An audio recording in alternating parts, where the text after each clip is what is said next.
बिस्मिल्लाहिर्रहमानिर्रहीम। अस्सलाम वालेकुम स्टूडेंट्स, मुझे उम्मीद है आप सब खैरियत से होंगे। आज जो हम टॉपिक पढ़ने वाले हैं वो है लिपिड्स।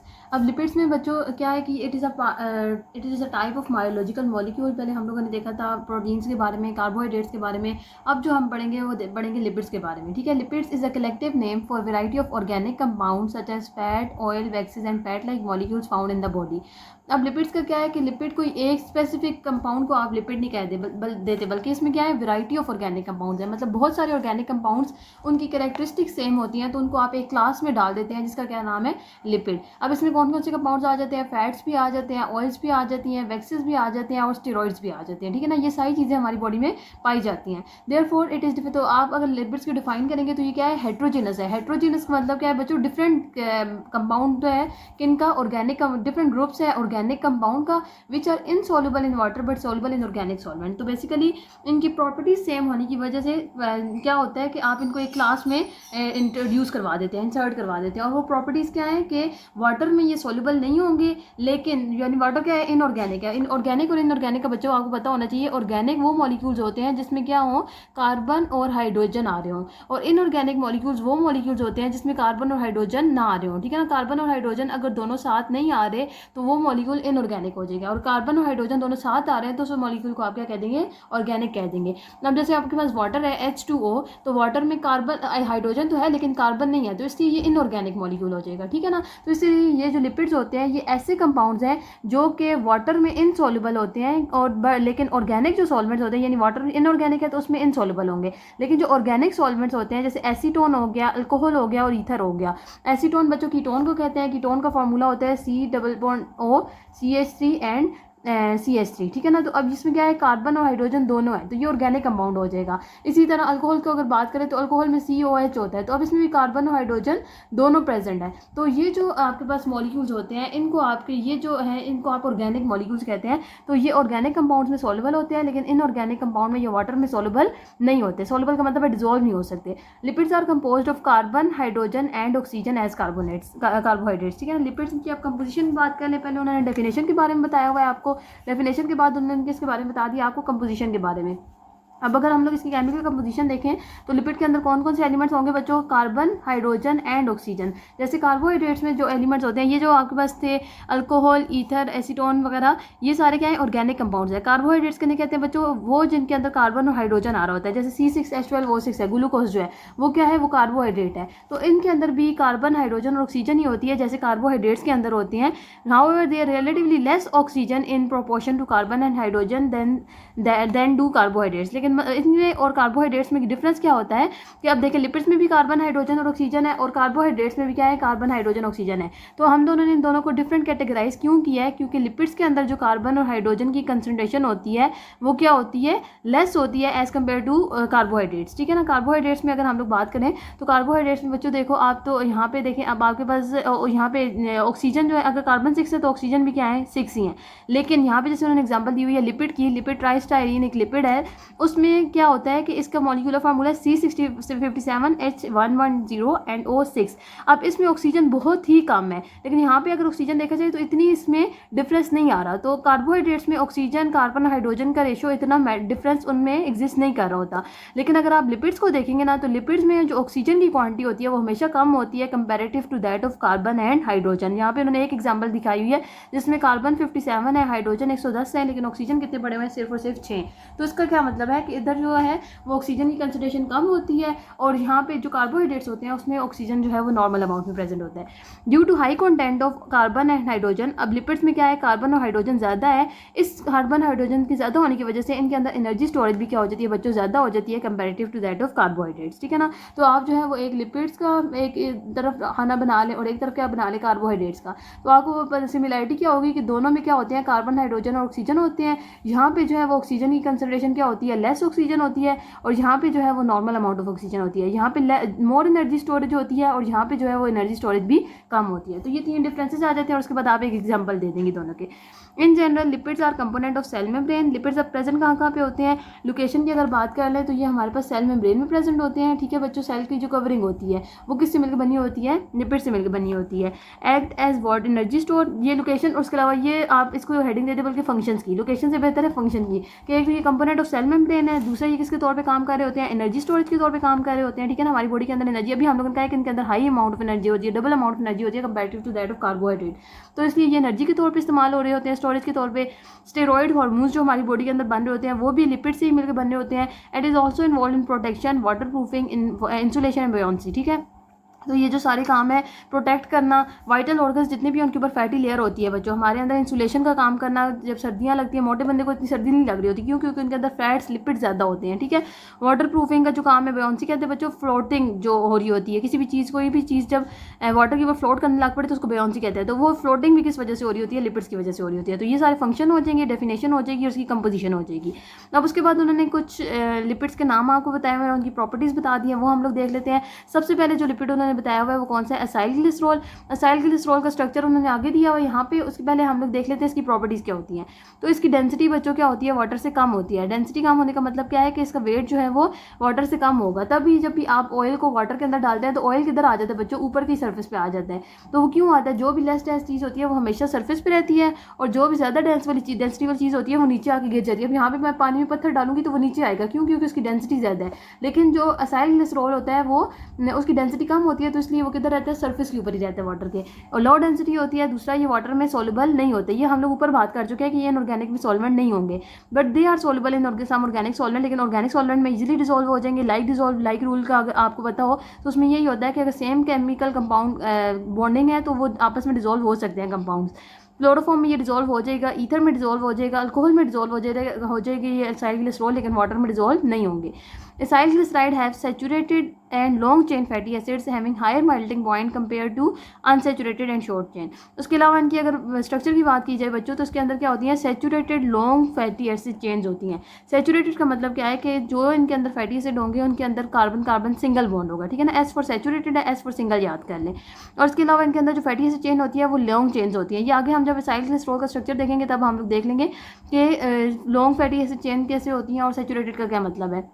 इसकी वजह से इनका मेल्टिंग पॉइंट भी ज़्यादा होता है एज़ कम्पेयर टू जो अनसेचुरेटेड फैटी एसिड्स होते हैं या जिनकी शॉर्ट चेन होती हैं। For example tristearin melts at 71 degree by triolein melt -17, ठीक है ना। तो ये 71 डिग्री सेंटीग्रेड बहुत ज़्यादा जो है वो टेम्परेचर है। तो ये क्यों है, क्योंकि इसके अंदर क्या होंगे, सैचुरेटेड बॉन्डिंग्स होती हैं और इसके अलावा इसकी long chain fatty acids present होती हैं। Acyl glycerol have great emulsifying power. Emulsifying power का मतलब, इसकी ग्रेट इमल्सिफाइंग पावर होती है। इमल्सिफाइंग पावर का मतलब बच्चों ये है कि ये इजीली जिस भी मीडियम में आप इसको डालेंगे तो उसमें डिस्पर्स हो जाएगा, ठीक है ना। And hydrolysis of acyl glycerol releases fatty acid and glycerol when heated in aqueous acid media.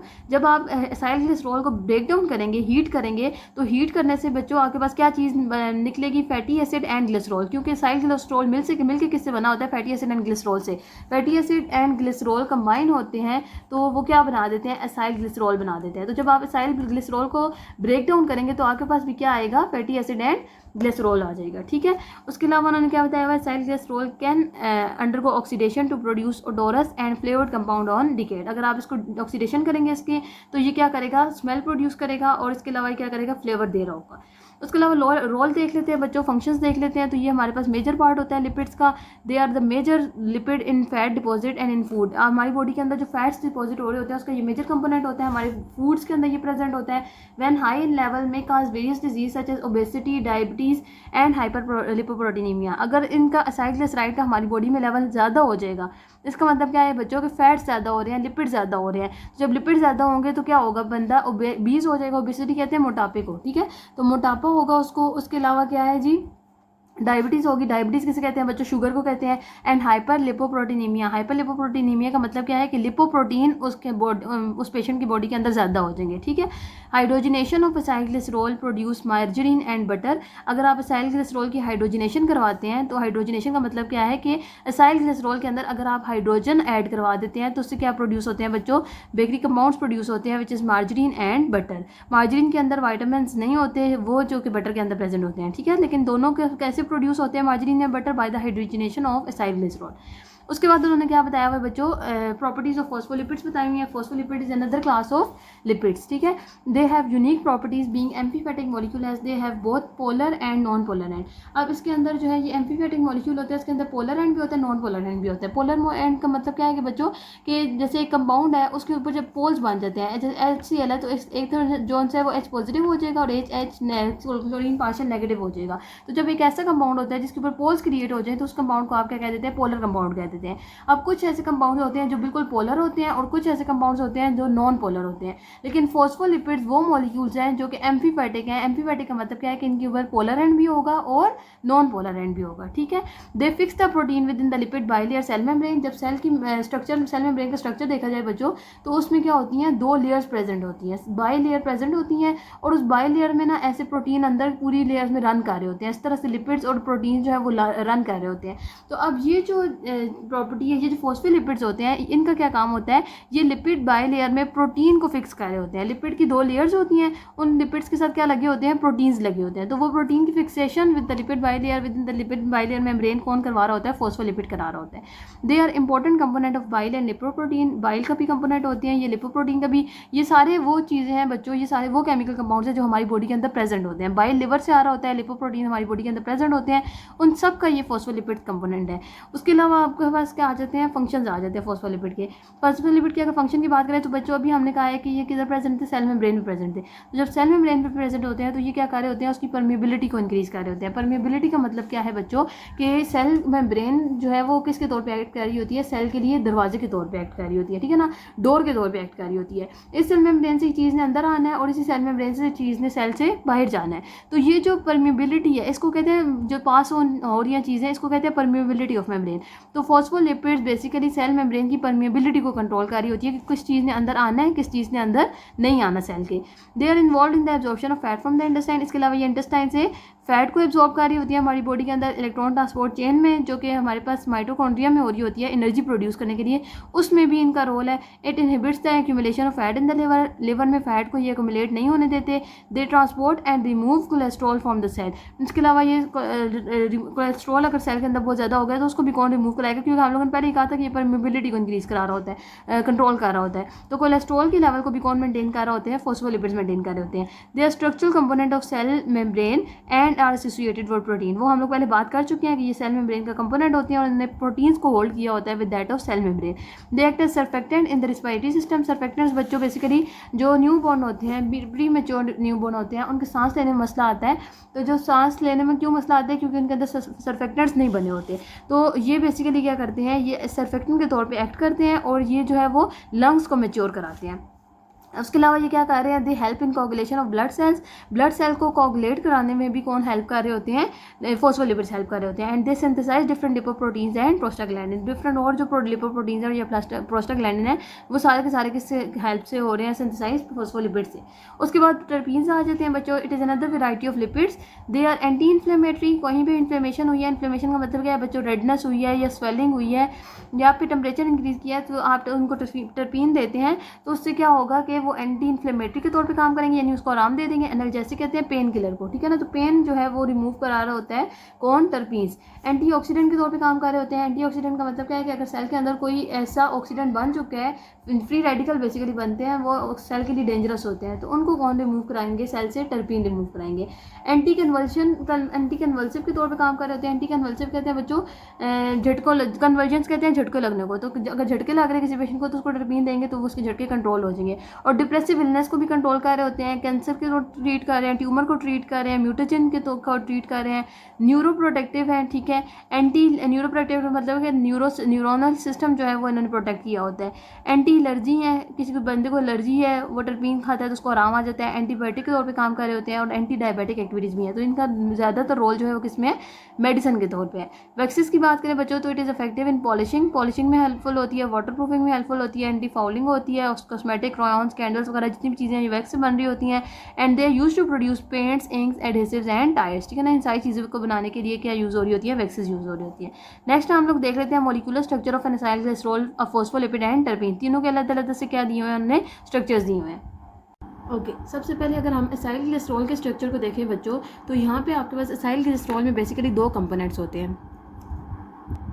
दो कंपोनेंट्स कौन कौन से होते हैं, एक होता है फैटी एसिड और जो दूसरा कंपोनेंट होता है वो होता है बच्चों ग्लिसरॉल, ठीक है ना। तो एक फैटी एसिड हो जाएगा और दूसरा आपके पास कौन सा कंपोनेंट हो जाएगा, ग्लिसरॉल का कंपोनेंट हो जाएगा।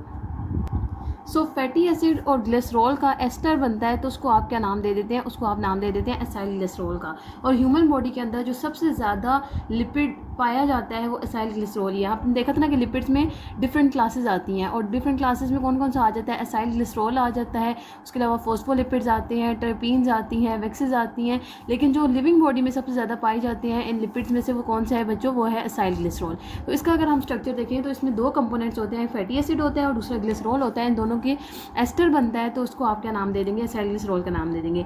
अब एस्टर किसे कहते हैं बच्चों, ये मैं आपको साथ ही स्ट्रक्चर बताती हूँ और साथ ही आपको स्टेरिफिकेशन या इस एस्टर का मतलब भी समझ आ जाएगा। अब सबसे पहले आप ग्लिसरॉल को ड्रा करें तो ग्लिसरॉल ओल जिसके भी वर्ड में एंड में आ रहा होता है बच्चों वो क्या होता है, अल्कोहल होता है, ठीक है। सो अब यहाँ पे भी ये जो ग्लिसरॉल है ये क्या है, अल्कोहल है। ये अल्कोहल ऐसा है जिसमें 3 हाइड्रोक्सिल ग्रुप लगे होते हैं। तो बेसिकली 3 कार्बन होते हैं और उन तीनों के साथ क्या लगा होता है बच्चों, हाइड्रोक्सिल ग्रुप लगा होता है। यहाँ पे भी OH लगा होगा, इस कार्बन के साथ भी OH ग्रुप लगा होगा और इस कार्बन के साथ भी OH ग्रुप लगा होगा।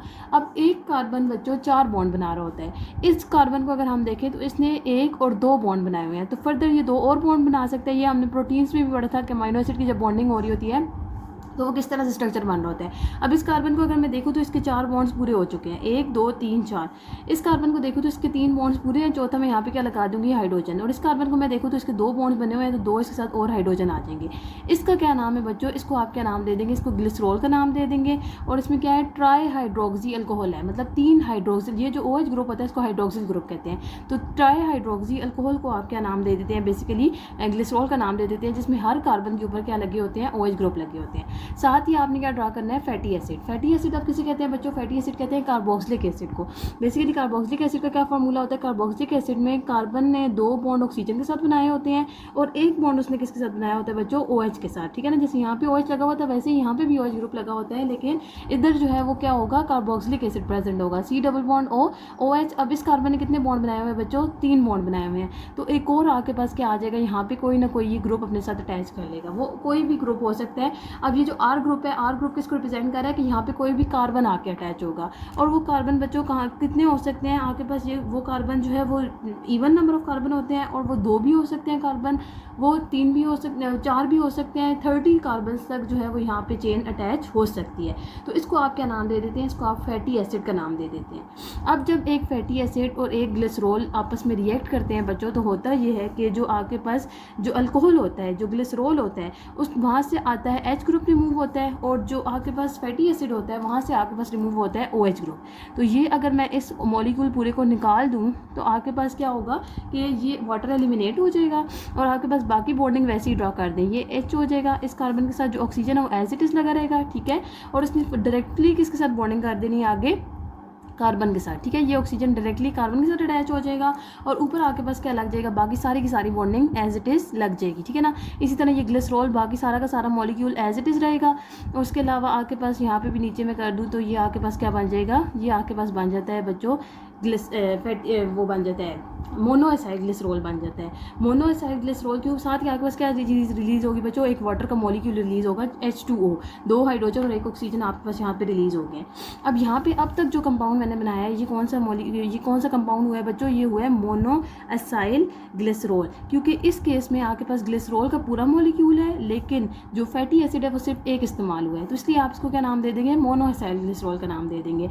अब ये जो बॉन्ड है ना बच्चों, ये आपके पास जो इसको ये जो बॉन्ड है आपके पास, इस बॉन्ड को आप क्या नाम देते हैं, एस्टर वाला बॉन्ड होता है। एस्टर में क्या होता है, बेसिकली एस्टर में एक कार्बन ने बेसिकली 2 कार्बन के दरमियान जब ऑक्सीजन लगा हो तो उस बॉन्ड को आप कहते हैं ईथर, ठीक है। लेकिन जब उनमें से एक कार्बन कार्बोनाइल कार्बन हो जाता है तो उसको आप क्या नाम दे देते हैं, एस्टर का नाम दे देते हैं, ठीक है। अब यहाँ पे देखिए 2 कार्बन के दरमियान ऑक्सीजन लगी हुई है और एक कार्बन क्या है, कार्बोनाइल कार्बन है, तो ये वाला जो बॉन्ड होगा इसको आप क्या नाम दे देंगे, एस्टर का नाम दे देंगे। इसीलिए इस प्रोसेस को आप क्या नाम दे देते हैं, एस्टेरिफिकेशन का नाम दे देते हैं।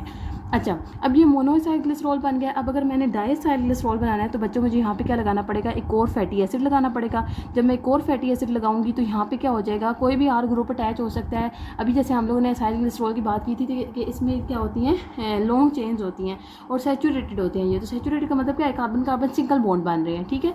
अब यहाँ पे भी दोबारा से क्या होगा कि ये H और यहाँ से क्या रिमूव होगा, OH रिमूव होगा। तो जब ये H और OH रिमूव होगा तो यहाँ पे इस कार्बन ऑक्सीजन ने डायरेक्टली किसके साथ बॉन्डिंग कर लेनी है, कार्बन के साथ बॉन्डिंग कर लेनी है। ये हाइड्रोजन यहाँ से रिमूव हो जाएगा और बाकी जो है वो यहाँ पे ये बन जाएगा और साथ ही आपके पास क्या रिमूव हो जाएगा, H2O रिमूव हो जाएगा। तो अब ये जो कंपाउंड बनेगा इसको आप क्या नाम दे देंगे, डाइएसाइल ग्लिसरॉल का नाम दे देंगे, ठीक है।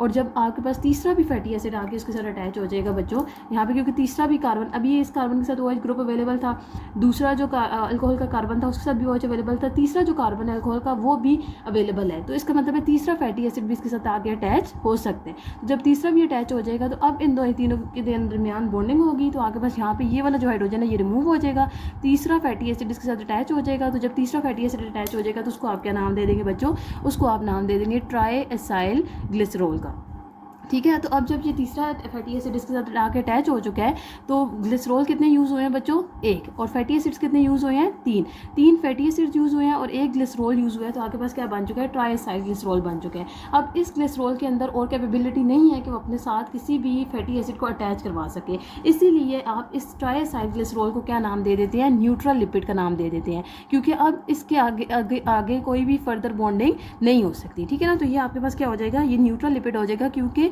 अब इसके पास कोई भी OH बॉन्ड नहीं है जिसके साथ ये क्या कर सके, बॉन्डिंग बना सके या जो अपना OH डोनेट करके अपने साथ कोई भी फैटी एसिड अटैच कर सके। अब अगर मैं आपको इसको बुक से भी पढ़ा दूँ बच्चों तो बुक पे देख लें, आपके पास यही सारी बातें लिखी हुई हैं कि सबसे ज़्यादा जो लिविंग ऑर्गेनिज्म में कंपाउंड पाया जाता है वो क्या है, एसाइल ग्लिसरॉल है, ठीक है। और एसाइल ग्लिसरॉल को आपके डिफाइन कैसे करते हैं, they are basically esters of glycerol and fatty acid. Glycerol is tri hydroxy alcohol और फैटी एसिड का भी मैं आपको स्ट्रक्चर बता चुकी हूँ। इन दोनों के दरमियान जो बॉन्डिंग होती है उसको, वो बॉन्डिंग कौन सी होती है, वो एस्टर की बॉन्डिंग होती है, विच इज बेसिकली दो कार्बन के दरमियान जो ऑक्सीजन लगा हो और उनमें से एक कार्बन क्या हो, कार्बोनाइल कार्बन हो। So an ester is a compound produce as a result of chemical reaction of an alcohol. Alcohol क्या है यहाँ पे, ग्लिसरॉल है, ठीक है। और जब ये ग्लिसरॉल है बच्चों, ये मेथनॉल है, उसके बाद उस अल्कोहल और एसिड जब भी आपस में रिएक्ट करते हैं तो बेसिकली क्या बनता है, उनके एस्टर बनता है और उस प्रोसेस को आप क्या नाम दे देते हैं, एस्टरिफिकेशन का नाम दे देते हैं। वाटर मॉलिक्यूल रिलीज होते हैं। ये उन्होंने जनरल एस्टर की या एस्टरिफिकेशन की जो है वो डेफिनेशन दी हुई है। अब यहाँ पे जो अल्कोहल यूज़ हो रहा है वो कौन सा है, ग्लिसरॉल है, और जो एसिड यूज़ हो रहा है वो कौन सा है, फैटी एसिड है, ठीक है। So glycerol is a tri hydroxy alcohol which contain 3 carbon atoms each bear on an OH atom. यहाँ पे ट्राई हाइड्रोक्सी 2-3 हाइड्रोक्सिल ग्रुप लगे हुए हैं, ये अल्कोहल है और हर कार्बन के ऊपर क्या लगा होता है, OH ग्रुप लगा होता है। अब fatty acid is a type of organic compound, organic acid containing 1 carboxylic acid group attach to hydrocarbon. यही हमने देखा था कि उसके फैटी एसिड वो होता है जिसके अंदर क्या प्रेजेंट होता है, कार्बोक्सिलिक एसिड होता है और वो हाइड्रोकार्बन के साथ क्या होते हैं, अटैच होते हैं। ये जो R होता है बच्चों, इसमें ये नंबर ऑफ कार्बन एटम्स को रिप्रेजेंट कर रहा होता है, यानी यहाँ पे आप कार्बन लगा दें, इवन कार्बन से अटैच करने होते हैं आपने 2 to 30 तक। Each fatty acid represented by R COOH, आप इसको इस तरह से प्रेजेंट करते हैं, R is a hydrocarbon tail when a glycerol molecule combined chemically with 1 fatty acid. अगर एक ग्लिसरॉल मॉलिक्यूल के साथ एक फैटी एसिड अटैच होगा तो उसको आप क्या नाम दे देंगे, मोनोएसाइल ग्लिसरॉल का नाम दे देंगे, ठीक है।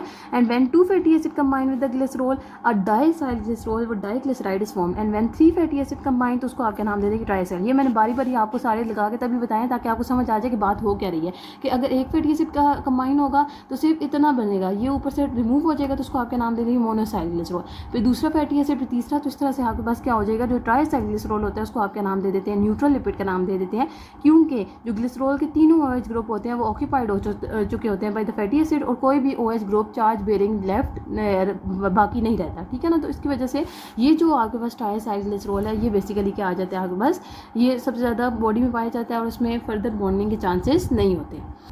नेक्स्ट बच्चों उन्होंने आपको प्रॉपर्टीज़ और टाइप्स ऑफ फैटी एसिड्स दे दिए हैं। फैटी एसिड अब कौन से होंगे, जो कि ग्लिसरॉल मॉलिक्यूल के साथ जाके अटैच हो रहे हैं, ठीक है। ये आपने स्ट्रक्चर देख लिया है। सो हमारे पास कितने फैटी एसिड्स होते हैं, 30 डिफरेंट फैटी एसिड्स होते हैं जो कि ग्लिसरॉल के साथ जाके अटैच हो सकते हैं। जब ग्लिसरॉल के साथ जाके ये अटैच होंगे तो बच्चों ये क्या बना देंगे, असाइल ग्लिसरॉल बना देंगे, which is basically A lipid. Fatty acid की लेंथ वेरी कर रही होती है, वो हम लोगों ने देख लिया था कि ये जो आपके पास क्या होता है, C डबल बॉन्ड OOH तो फिक्स होगा, लेकिन यहाँ पे जो R लगा होता है ये बेसिकली क्या कर रहा होता है, लेंथ को चेंज कर रहा होता है। अब ये जो R ग्रुप है, इसमें 2 भी कार्बन अटैच हो सकते हैं, इसमें 30 कार्बन भी अटैच हो सकते हैं, ठीक है ना। तो इसकी जो लेंथ होती है फैटी एसिड की वो वेरी कर रही होती है, वो चेंज हो रही होती है। It depends upon the R group of R, ठीक है। Acetic acid and butyric acid are the simplest fatty acid. जो सबसे कॉमन, जो सबसे सिंपलेस्ट फैटी एसिड है वो कौन सा है? एसिटिक एसिड है और ब्यूटारिक एसिड है। सो एसिटिक एसिड अगर मैं आपको सिंपल ड्रॉ कर दूँ तो कैसा होगा बच्चों? यहाँ पे जो है वो OH लग जाएगा और यहाँ पे आप CH3 लगाते हैं। 2 कार्बन वाला जो एसिड होगा उसको आप क्या नाम दे देंगे? Acetic acid. और ब्यूटारिक में कितने हो जाएगी? 4 वाली चेन हो जाएगी। ये सिंपलेस्ट होते हैं, लेकिन जो कॉमनेस्ट है वो कौन से है? पार्मेटिक एसिड जिसमें 16 होते हैं और स्टीयरिक एसिड जिसमें 18 कार्बन होते हैं। अभी पीछे हम लोगों ने बात की थी कि इनमें हमेशा even number of carbon atom होते हैं, तो यहाँ पे भी देख लें आपके पास इवन नंबर ही आ रहे हैं। Some properties of fatty acid are increase with the increase in the carbon of number atom. जैसे जैसे number of carbon atom increase करेंगे वैसे वैसे इनकी फिजिकल प्रॉपर्टीज में भी क्या आता रहेगा बच्चों? इंक्रीज आता रहेगा। मेल्टिंग पॉइंट इनका इंक्रीज हो जाएगा और ऑर्गेनिक सॉल्वेंट्स में सोलिबिलिटी इंक्रीज हो जाएगी और हाइड्रोफोबिक नेचर जो है वो भी क्या हो जाएगी? इंक्रीज हो जाएगी। हाइड्रोफोबिक का मतलब ये है कि वाटर में जो सोलिबिलिटी है वो इंक्रीज इन कार्बन एटम के साथ कम होती जाएगी। सही। उसके बाद क्या है? सम कॉमन फैटी एसिड्स उन्होंने यहाँ पे दिए हुए हैं।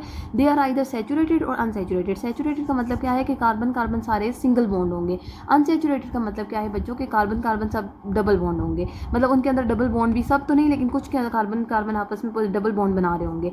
Fatty acid in which all the internal carbon atom possess hydrogen side group are said to be saturated fatty acid because they contain maximum number of hydrogen atom that are possible. क्या मतलब है बच्चों? Let's suppose यहाँ पे देखें, अगर मैं यहाँ पे आपको ड्रॉ करके दिखाऊँ तो क्या होगा कि सैचुरेटेड फैटी एसिड में क्या होगा कि आपके पास कार्बन कार्बन सिंगल बॉन्ड, जैसे मैंने कहा है, जैसे अब मैं यहाँ पे एक फैटी एसिड ड्रॉ करूँ, OH तो एक साइड पे तो सेम ही है, लेकिन यहाँ पे R ग्रुप जो है वो चेंज हो रहा है। अब अगर मैं सैचुरेटेड फैटी एसिड ड्रॉ करूँगी तो सारे का क्या होंगे? Carbon carbon carbon. अगर मैंने लेट्स सपोज यहाँ पे ड्रॉ कर दिए हैं 1 2 3 4 5 6 7 एंड 8। अब इसमें सारे कार्बन ने अगर सिंगल बॉन्ड बनाए हुए हैं, तो जब कार्बन सिंगल बॉन्ड बनाते हैं तो बाकी जो बॉन्डिंग होती है वो किससे ऑक्यूपाई हो जाती है? वो हाइड्रोजन से ऑक्यूपाई हो जाती है। ऐसी बात है। तो जब ये हाइड्रोजन से ऑक्यूपाई हो जाएगी तो यहाँ पे maximum number of hydrogen atom जो है वो क्या होंगे? प्रेजेंट होंगे। तो इस तरह का जो फैटी एसिड होता है उसको आप क्या नाम दे देते हैं? Saturated fatty acid. या फिर आप सिंपल ये याद कर लें कि इनके दरमियान क्या होंगी? सारी की सारी सिंगल बॉन्ड होंगी। तो जब सिंगल बॉन्ड है कार्बन कार्बन तो हाइड्रोजन इनके अंदर मैक्सिमम होंगे। इसके अलावा ये क्या होते हैं बच्चों? सॉलिड होते हैं एट रूम टेम्परेचर, ठीक है।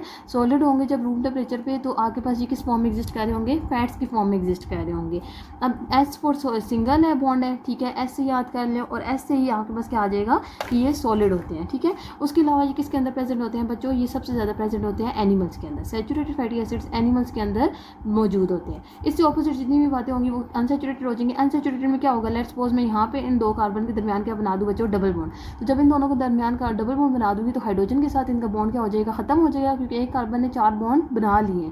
इसी तरह यहाँ पे भी 2 कार्बन के दरमियान अगर मैं डबल बॉन्ड बना दूँ तो यहाँ से भी हाइड्रोजन क्या हो जाएगा? रिमूव हो जाएगा। तो इधर जो है वो हाइड्रोजन कम हो जाते हैं, क्योंकि कार्बन ने आपस में क्या कर लिया होता है? डबल बॉन्ड बना लिए होते हैं। तो इस तरह के फैटी एसिड को आप क्या नाम दे देंगे? अनसैचुरेटेड। और ये क्या होंगे? लिक्विड होंगे रूम टेम्परेचर पे। और ये सबसे ज़्यादा किधर एग्जिस्ट करते हैं? किधर पाए जाते हैं? प्लांट्स में पाए जाते हैं। तो यहाँ पे भी देख लें, ये यही उन्होंने बात की हुई है। Maximum number of hydrogen atom होते हैं। पार्मेटिक एसिड इसमें एग्जांपल आ जाती है।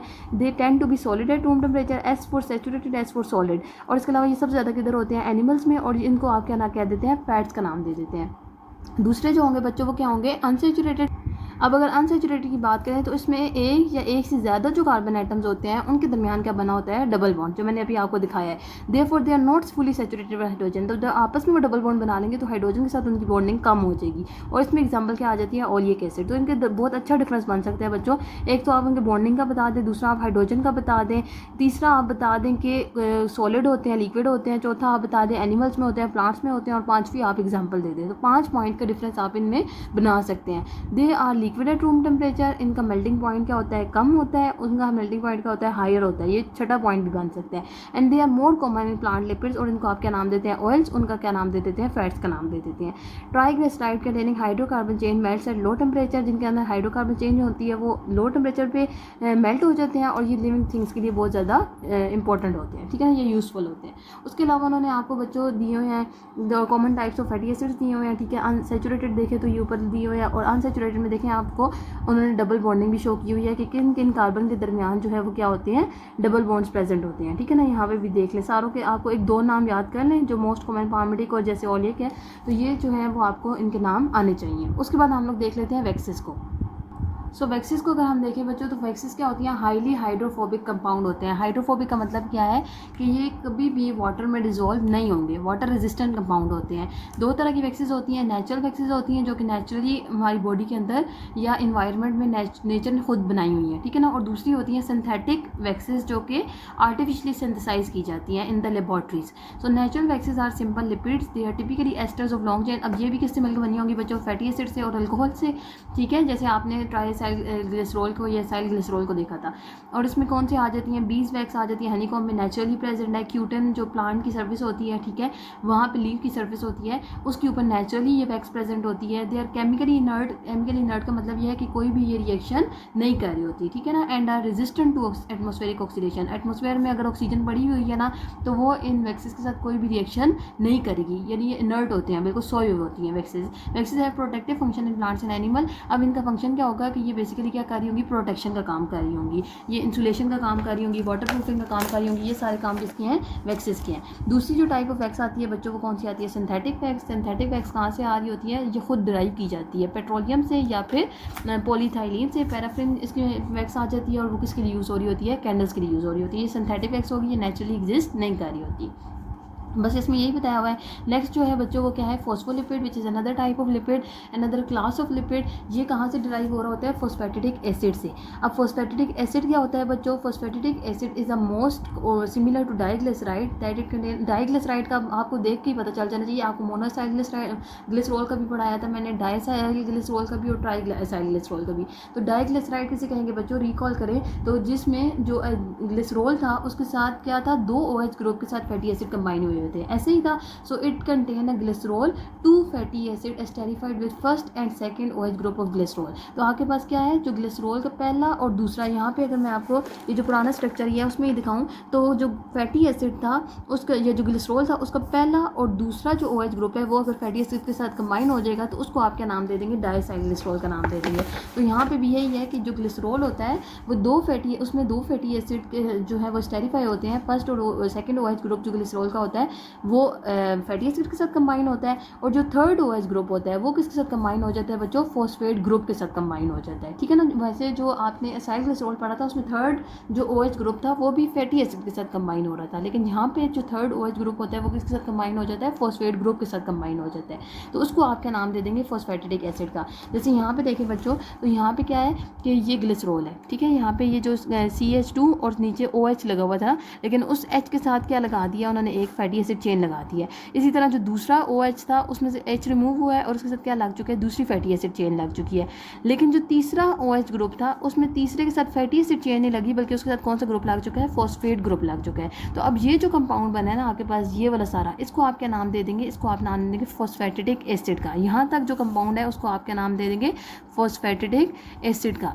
अब फॉस्फोलिपिड कब कहेंगे, फॉस्फोलिपिड तब कहेंगे जब आपके पास इस फॉस्फेटिडिक एसिड के साथ कोई एक और चीज़ ऐड हो जाए, और वो और चीज़ क्या है, या कोलिन उसके साथ अटैच हो जाए, या इथेनोलमीन अटैच हो जाए, या फिर सीरीन अटैच हो जाए।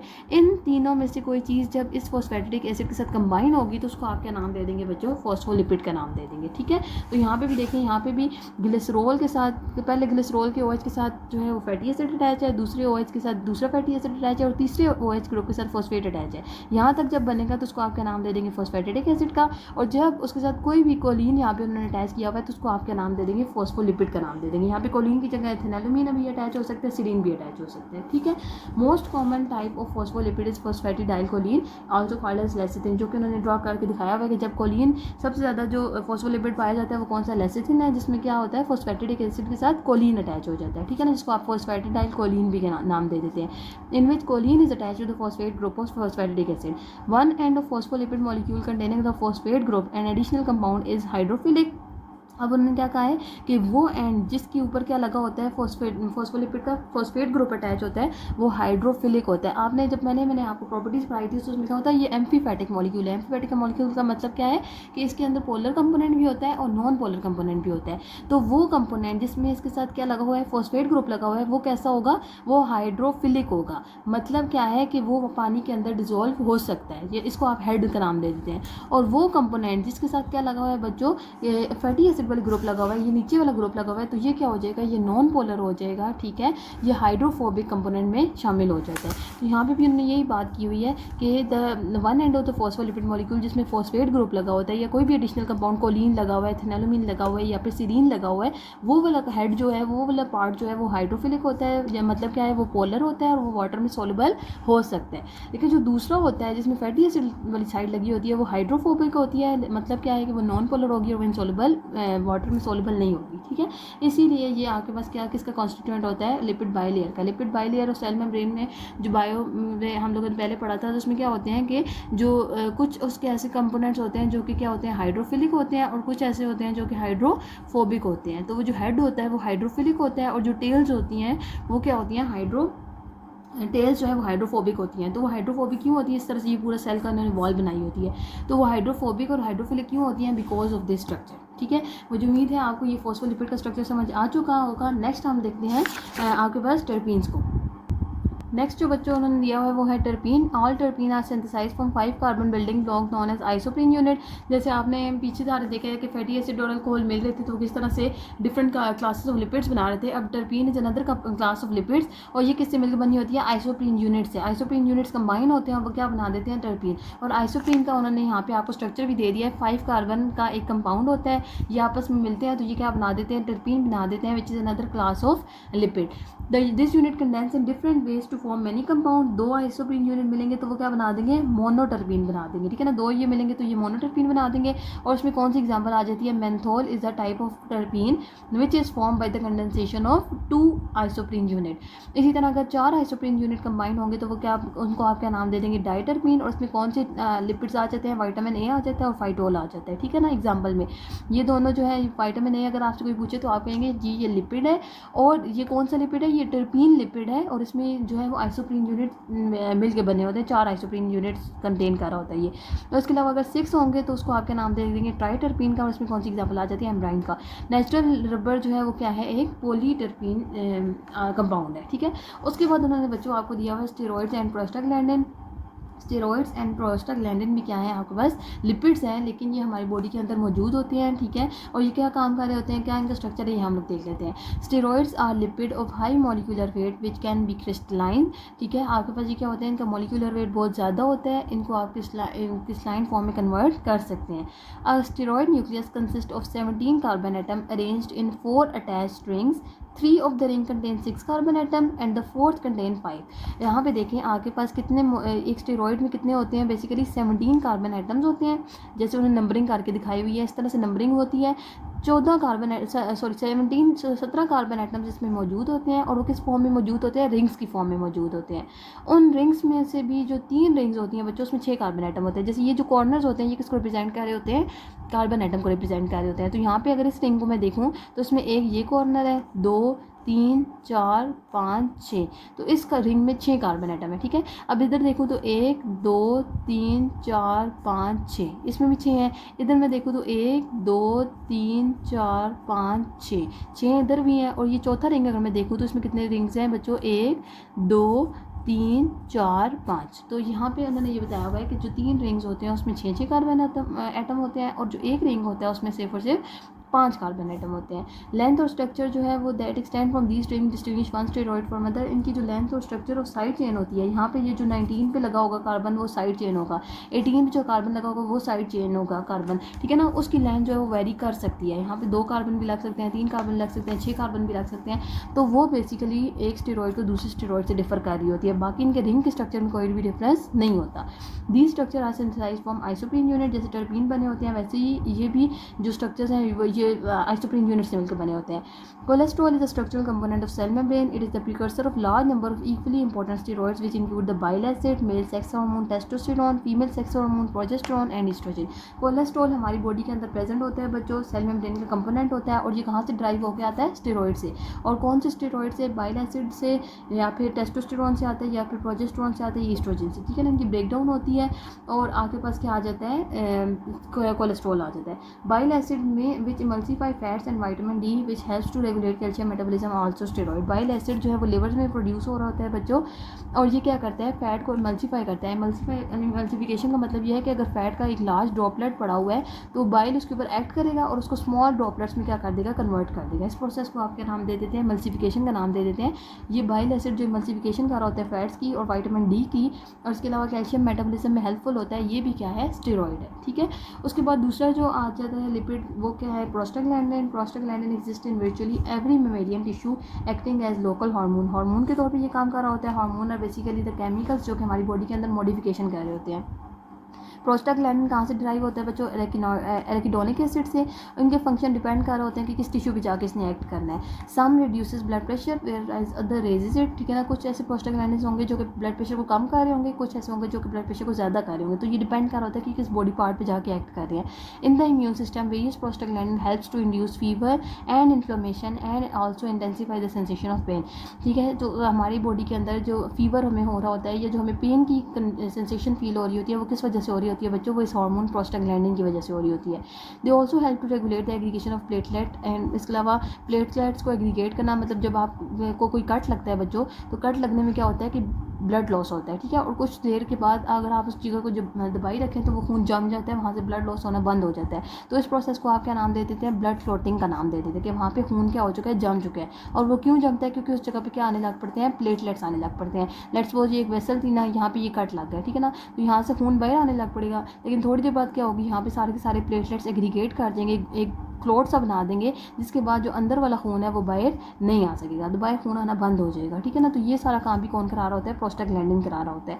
In fact the ability of aspirin to reduce fever and decrease pain depend on the inhibition of prostaglandin. इसके अलावा जब आपको फीवर होता है या फिर जब आपको पेन हो रहा होता है तो आप पेन किलर खाते हैं, एस्पिरिन खाते हैं या पेनाडोल खाते हैं, तो वो एस्पिरिन और पेनाडोल आपकी बॉडी में जाके क्या कर रही होती है, वो प्रोस्टाग्लैंडिन की सेंसेस को इनहिबिट कर रही होती है. तो जब प्रोस्टाग्लैंडिन नहीं बनेगा तो आपके प्रोस्टाग्लैंडिन क्या करा रहा था, पेन करा रहा था, फीवर करा रहा था ना. तो जब प्रोस्टाग्लैंडिन नहीं बनेगा तो फीवर और पेन क्या हो जाएगा, पेशेंट को जो बॉडी के अंदर सेटल हो जाएगा. ठीक है. तो ये सारा आपके पास डिफरेंट क्लासेस ऑफ लिपिड्स थी. इन सबको उन्होंने अलग अलग एक्सप्लेन भी इसलिए किया क्योंकि हर की अपनी अपनी प्रॉपर्टी थी, but the basic characteristic is same, कि सारे के सारे क्या होते हैं, हाइड्रोफोबिक होते हैं, और इसके अलावा वाटर में इनसॉल्युबल होते हैं, ऑर्गेनिक सॉलिड्स में ये डिजोल्व हो जाते हैं. उनका स्ट्रक्चर क्या है, टर्बीन, स्टेरॉइड्स जो है ये दोनों आइसोप्रीन यूनिट से मिलकर बने होते हैं. प्रोस्टाग्लैंडिन जो है वो एराकिडोनिक एसिड से मिलकर बना होता है. इसके अलावा जो आपने वैक्सेस देखी थी या फिर जो फॉस्फोलिपिड थे और साइड ग्लिसरॉल थे, वो फैटी एसिड एंड ग्लिसरॉल से मिलकर बने होते हैं. अगर आपको कोई भी पॉइंट समझ नहीं आता बच्चों तो आप मुझसे कमेंट सेक्शन में पूछ सकते हैं. नेक्स्ट जो वीडियो होगी उसमें मैं आपको पढ़ाऊंगी न्यूक्लिक एसिड के बारे में. Thank you so much. अल्लाह हाफिज़.